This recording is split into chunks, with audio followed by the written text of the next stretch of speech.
여러분 안녕하세요. TV 강의 행복한 100세 온인주입니다. 여러분은 긱 이코노미라는 말 들어보셨나요?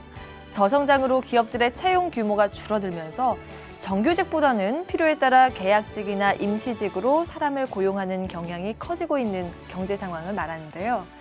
노후 대비를 위해서는 고용의 형태가 어떻게 달라지고 있는지 이러한 변화의 흐름을 읽고 대응하는 노력이 매우 중요하겠죠. 그래서 오늘 TV 강의 행복한 100세에서는 새로운 노동 트렌드, 긱 이코노미와 신중년의 일거리 창출을 주제로 한 강의를 준비했습니다. 그럼 오늘의 강의 지금 바로 시작하겠습니다.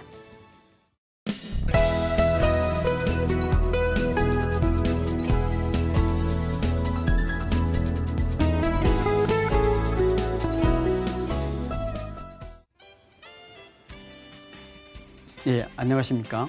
오늘 저는 새로운 국제적인 노동 트렌드로 부상하고 있는 긱 이코노미와 신중년의 일거리 창출에 대해서 여러분에게 말씀드리고자 합니다. 저는 근 30년 동안 은행연합회에서 근무하고 임원으로 퇴임한 후에 진로 및 직업에 대한 전문가가 되었습니다. 그것은 어떤 전문가의 얘기를 들었는데 앞으로 사람들은 평생 직업을 5개, 6개씩 갖는 시대가 올 거라고 했습니다. 그래서 저는 제 여러 가지 성격이나 적성을 고려해서 진로 전문가가 되기로 방향을 잡았습니다. 오늘 제가 말씀드릴 내용은 우리나라 국민들의 노후 준비 상황, 그리고 새롭게 부각되는 긱 이코노미에 대한 이해를 바탕으로 긱 이코노미 시대에 우리 신중년들의 일거리 창출에 대해서 말씀드릴 생각입니다. 먼저 우리나라 국민들의 은퇴 연령을 보면은 실제 은퇴는 72.6세가 남성의 평균 은퇴 연령입니다. 여성들은 72.2세가 되는데 이 연령은 OECD 회원국 중에 가장 높은 연령이 되고 있습니다. 참 인생 이 막을 어렵게 살아가고 있는 것이 우리 한국인의 현실인 것 같습니다. 그러면은 우리 한국인들의 그 은퇴 준비는 어느 정도 하냐?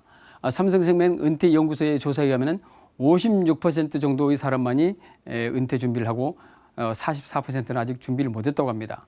그래서 왜 은퇴 준비를 노후 준비를 못했냐고 물어보니 준비 능력이 없다는 게 남성의 경우에 37.6%, 아예 생각도 못했다는 사람이 22.6%입니다. 왜 준비 능력이 없냐고 물어봤더니 자녀들의 교육이라든지 양육, 그다음에 부모 봉양, 뭐 그런 식으로 돈이 들어가다 보니까 노후 준비를 할 여력이 없었다. 참 안타까운 현실인 것 같습니다. 그래서 그러면은 노후 생활을 위한 주요 수입원을 어떻게 생각하고 있냐고 물었더니 남성들의 경우에는 47.8%가 근로소득이라고 했고 여성들은 30%, 그다음에 공적연금이나 사적연금은 21.8%가 되고 있습니다. 참 인생 이 막을 어렵게 근로를 통해서 살아갈 수밖에 없는 것이 우리의 현실인 것 같습니다. 자, 이런 상황에서 오늘 제가 말씀드리려는 긱 이코노미가 출현했는데 먼저 고용시장 관련 최근의 동향을 살펴보도록 하겠습니다. 첫째, 인공지능이나 로봇 이용이 확산되면서 각 기업의 인력이 극심하게 감축되고 있습니다. 인공지능의 예를 제가 근무했던 금융권의 사례를 들어 말씀드리겠습니다. 세계적인 투자은행인 골드만삭스는 불과 2000년대 초반에 주식 투자 트레이더로 600명을 고용했습니다. 그런데 캔쇼라는 인공지능 시스템을 도입한 후에 지금은 2명이 그 일을 하고 있다고 합니다. 자, 이제는 국내 로봇 시장에 대해서 말씀드리겠습니다. 우리나라는 로봇을 산업에 이용하는 비율이 세계 1위입니다. 곧 그 말은 인력 충원을 하지 않고 있고 그 대신에 모두 로봇을 사용하고 있다. 그렇게 이해가 된다고 하겠습니다. 두 번째는 계속되는 경기 침체로 기업들이 여러 가지 비용이 많이 드는 정규직을 채용하지 않고 있습니다. 세 번째는 은퇴자들이 앞에서 살펴본 대로 퇴직 후에 근로를 통해서 소득을 확보해야 되기 때문에 은퇴자들의 그 근로시장 진출, 그다음에 저연봉 근로자들이 주된 일자리에서 소득만으로는 생활이 안 되기 때문에 다른 일거리를 찾고 있는 현실입니다. 다음은 정보통신 기술이 발달하면서 온디맨드 서비스가 확산되고 있습니다. 과거와 달리 시장에서 수요가 중심이 되는, 수요가 리딩을 하는 그런 상업 거래가 요즘 추세로 형성되고 있습니다. 마지막에는 연로적이라고 해서 잘 아시다시피 젊은이들은 요즘 미래보다는 당장 오늘을 즐기자 그런 풍조가 상당히 강한 것 같습니다. 그래서 그런 사람들은 일상적인 생활의 많은 일들을 남들에게 대행시키는, 예를 들어서 세탁이라든지 뭐 세차 등등을 다 남에게 맡기는 그런 풍조가 강해지고 있습니다. 예, 그러면 기기 이코노미에 대해서 알아보도록 하겠습니다. 기기 이코노미는 필요시 그때그때마다 임시직을 섭외해서 일을 맡기는 경제 형태가 되겠습니다.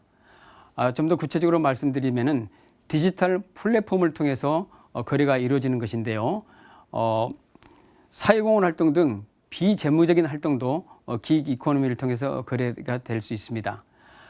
기기라는 단어가 어디서 유래했냐면은 1920년대 미국 재즈 공연장 주변에서 그때그때 연주자를 섭외해서 공연을 했던 데서 비롯됐다고 합니다.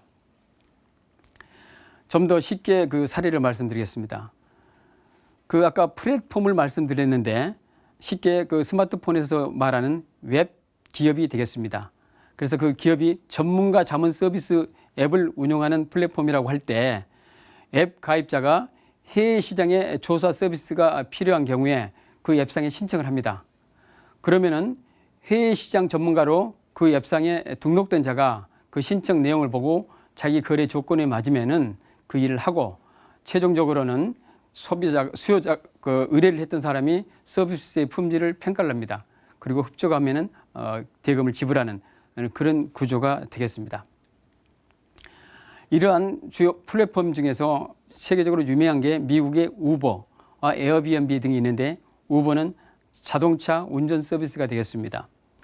에어비앤비는 자기가 가지고 있는 방 중에서 사용하지 않는 방을 외부인에게 빌려주는 그런 형태가 되겠습니다. 영국의 유명한 회사는 딜리버라는 회사가 있는데, 이 회사는 음식물 배달 업종인데 실제 그 웹을 운영하는 기관은 전혀 식당을 가지고 있지도 않고 음식을 만들지도 않습니다. 그 앱을 통해서 배달하려는 사람이 등록을 하고 그다음에 그 음식물을 배달해서 이용하려는 사람들은 그 앱에 가입해서 신청만 하면 되는 그런 구조라고 하겠습니다. 한국에도 요즘 기기 이코노미가 계속 확대되고 있는데, 예를 들면 크몽이라든지 오투잡 같은 경우는 어떤 재능을 팔 수 있는 그런 마켓이라고 할 수 있겠습니다. 숨고는 특히 요즘 젊은이들이 가지고 있는 숨은 고수라고 하지요. 뭐 일본 말로는 오타쿠, 또 매니아, 그런 사람들이 자기만이 가지고 있는 노하우를 돈을 받고 판매하는 그런 시장이 되겠습니다. 다음에 프로파운드라는 것은 컨설팅 업체인데 전문 비즈니스, 해외 시장에 대한 정보라든지 그런 부분에 대해서 자기가 필요할 때 이 앱을 통해서 전문가를 통해 서비스를 받는 그런 구조라고 할 수 있겠습니다. 그러면은 지금 기기 이코노미의 시장 현황은 어떻게 되는지 미국의 사례를 들어 말씀드리겠습니다. 지금 미국에서는 전체 그 노동 시장의 4분의 1 정도가 기기 이코노미에 관여를 하고 있다고 합니다. 구체적으로 어느 분야의 사람들이 관여하고 있냐 보니까 전문직 사람들이 약 59%, 그다음에 전기 배관이라든지 기술 서비스가 33%, 그다음에 운전 배달 이런 단순 업무가 16% 정도 기기 이코노미에 의해서 거래되고 있다고 합니다. 그래서 미국 내 기기 이코노미 종사자는 지금 2016년도에 480만 명, 그 숫자가 2020년도에는 거의 더블인 920만 명으로 늘어난다고 합니다. 그다음에 2016년도 미국 내 최다 직업군을 살펴보면은 금융 부분이 840만 명이고 이 기기 이코노미가 세 번째로 많은 480만 명을 차지하고 있습니다. 이 그래프에서 보시다시피 미국은 기기 이코노미가 계속 매년 크게 증가하고 있다는 것을 알 수 있습니다. 자, 그러면은 기기 이코노미는 어떤 장점이 있고 문제가 있는지 말씀드리겠습니다. 기본적으로 학자들 연구에 의하면은 기존 노동시장에 대비해서 많은 편의와 효용이 제고되고 있다고 합니다. 먼저 서비스 제공자의 입장에서는 어떤 기업에 고용되지 않고 자기가 할 수 있는 그때 할 수 있는 양만큼 일을 할 수 있기 때문에 유연한 근로시간이 가장 큰 장점이라고 할 수 있겠습니다. 물론 그 서비스를 이용하는 기업이나 개인들은 보다 저렴한 비용으로 서비스를 이용할 수 있기 때문에 그걸 큰 장점으로 생각하고 있습니다. 그러면 이런 장점만 있는 게 아니고 모든 세상의 일에는 빛과 그림자가 있듯이 여기도 그림자가 있습니다. 직접적인 것은 어떤 기업에 고용되지 않았기 때문에 소득이 상당히 불안정합니다. 그래서 고용의 질이 좀 하락되고 있고요. 가장 기본적인 법적인 문제는 이들이 신분이 노동자인가 아니면은 독립 자영업자인가 그 부분이 계속 문제가 되고 있고 세계 곳곳에서 소송이 진행되고 있습니다. 이게 구체적으로 좀 더 말씀드리면은 노동자가 되게 되게는 기업에 소속돼서 정기적으로 급여를 받고 기업에서 제공하는 각종 복지 혜택을 받을 뿐만 아니라 법적으로 예를 들어서 고용 관련 노동 관련 법에 의해서 최저임금을 보호받는다든지 또 그 고용보험의 혜택을 받는다든지 여러 가지 법적 보호를 받는데 자영업자로 등록되게 되면은 그런 보호를 받지 못합니다. 자, 그러면은 기획 이코노미는 앞으로 어떻게 될 것인지 그걸 전망해 보도록 하겠습니다. 방금 말씀드린 대로 일상 업무의 그 잡무로부터 법률 서비스, 컨설팅 서비스까지 기획 이코노미 업무 분야가 확대되고 있습니다. 그래서 미국의 기획 이코노미 종사자는 아까 말씀드렸습니다마는 2020년도에는 920만 명으로 전체 고용 시장의 43%가 기획 이코노미에서 종사한다는 예상 보고서가 나왔습니다. 세계적인 컨설팅 회사 맥킨지에서는 2025년까지 전 세계 GDP의 2%가 기획 이코노미에 대해서 창출된다는 보고를 하였습니다. 이와 같이 기획 이코노미는 숫자로 보시다시피 계속 증대되고 있을 뿐만 아니라 법적 제도적으로도 기존의 어떤 고용 개념을 확 깨뜨리는 새로운 트렌드라고 말씀드릴 수 있겠습니다. 기존의 고용 계약은 어떤 기업에 고용을 해서 정기적으로 급여를 받고 또 복지 혜택도 받을 뿐만 아니라 노동법의 보호를 받는데 기획 이코노미는 어떤 독립 사업자로서 전혀 고용의 안정성이 떨어질 뿐만 아니라 어떤 법적인 보호도 못 받는 그런 전혀 새로운 노동 시장이 형성되고 있다. 그걸 말씀드릴 수 있겠습니다. 그러면은 신중년들은 이러한 기획 이코노미와 어떤 관계가 있는지 알아보도록 하겠습니다. 잘 아시다시피 지금 기업들이 어렵기 때문에 정규직이 계속 축소되고 있습니다. 참 고용시장이 불안합니다. 그래서 새로운 일거리를 만들어지도 않고 찾기도 어려운 현실입니다. 이 분야의 세계적인 권위자 뉴욕 대학교의 아룬 순다라라잔 교수에 의하면 정규직 취업이 어려운 은퇴자들의 퇴직자들에게는 기획 이코노미가 새로운 일거리를 제공할 수 있는 좋은 수단이라고 말한 바 있습니다. 그래서 우리 신중년들은 자신의 경력이라든지 지식, 기술 등 갖가지 재능을 활용할 수 있는 기회가 왔다고 말씀드릴 수 있겠습니다. 그래서 이런 모든 여건을 잘 활용하면은 평생 현역으로 일할 수 있는 기회가 신중년들에게는 주어진다. 예를 들어서 미국 베이비붐들의 약 44%는 기획 이코노미에 참여를 희망하고 있습니다. 그들이 미국 기획 이코노미에 참여하는 사람들을 이유를 알아봤더니 풀타임 직업은 있으나 소득이 부족하기 때문에 부가적인 소득을 얻기 위해서 약 60%가 참여하고 있고 일부는 아예 기존 일자리를 그만두고 기획 이코노미에 풀타임으로 참여하겠다는 하는 사람이 66%의 숫자를 보여주고 있습니다. 다음은 그 신중년의 기획 이코노미 시대의 대응과 준비에 대해서 말씀드리도록 하겠습니다. 오늘 강의의 사실 가장 중요한 포인트 중에 하나가 신중년은 인생 2막을 위한 새로운 비전을 설정해야 된다는 걸 말씀드리고자 합니다. 우리가 인생 1막을 살 때는 사회적, 제도적으로 우리가 걸어갈 길이 다 정해져 있습니다.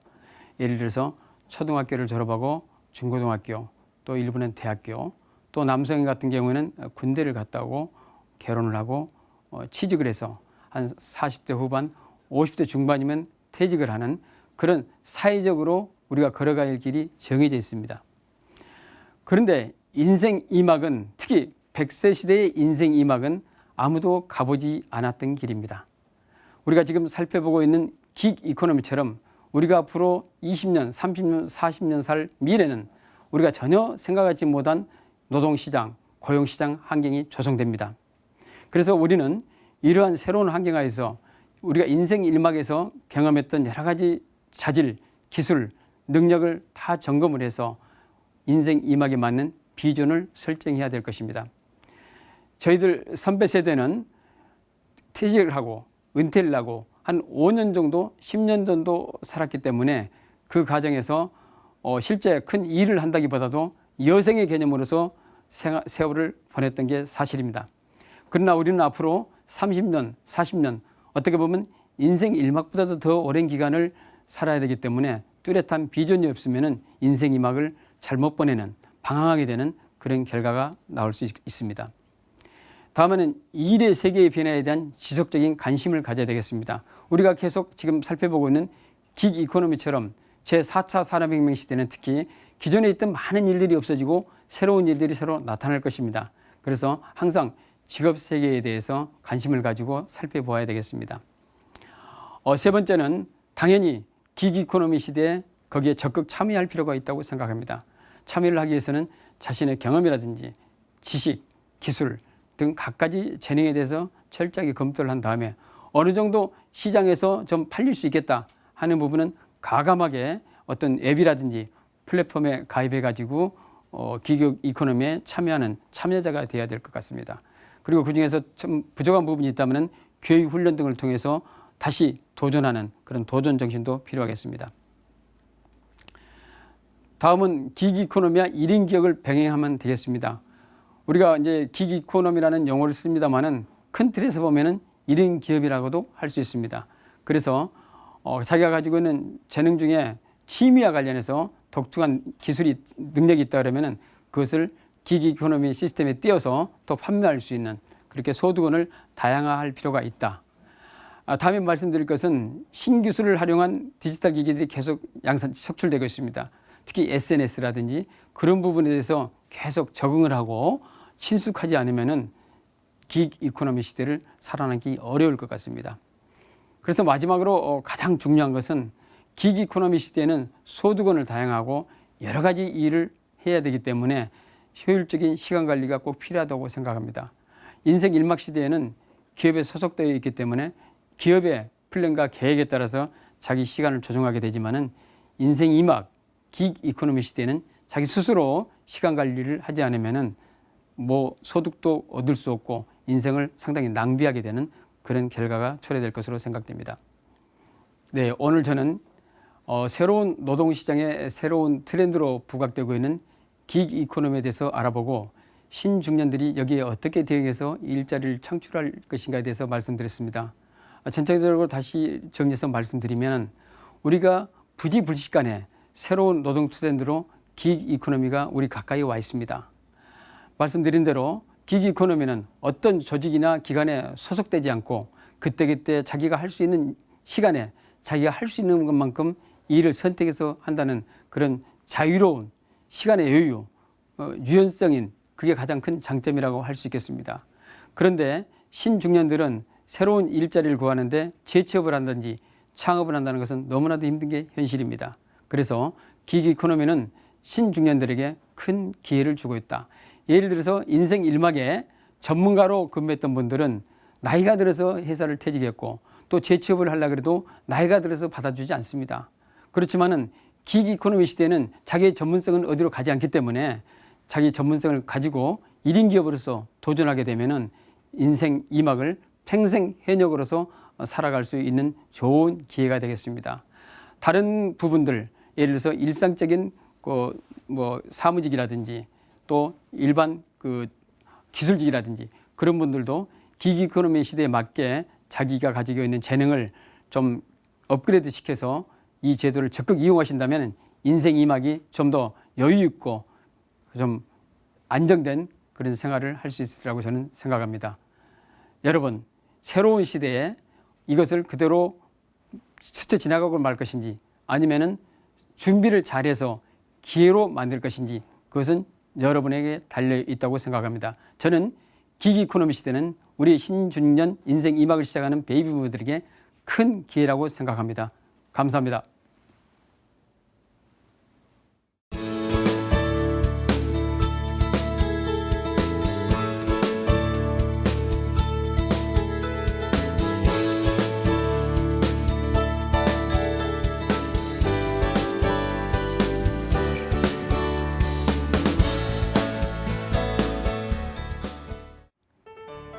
오늘 강의에서는 새로운 노동 트렌드, 긱 이코노미와 신중년의 일거리 창출을 주제로 한 강의를 들어봤는데요. 시대의 흐름을 읽고 준비하는 자에게 미래는 새로운 기회라고 했던 오늘의 조언처럼 내가 가진 역량을 잘 활용할 수 있는 일자리 찾는 지혜를 갖는 게 중요하겠고요. 또 변화하는 시대에 대응해 평생 활용할 수 있는 역량을 기르는 것도 중요하다는 것 꼭 기억하시기 바랍니다. 그런 노력이 있다면 분명 여러분의 새로운 기회는 활짝 열릴 수 있으리라 믿습니다. 저희가 준비한 시간은 여기까지고요. 지금까지 시청해주신 여러분 고맙습니다.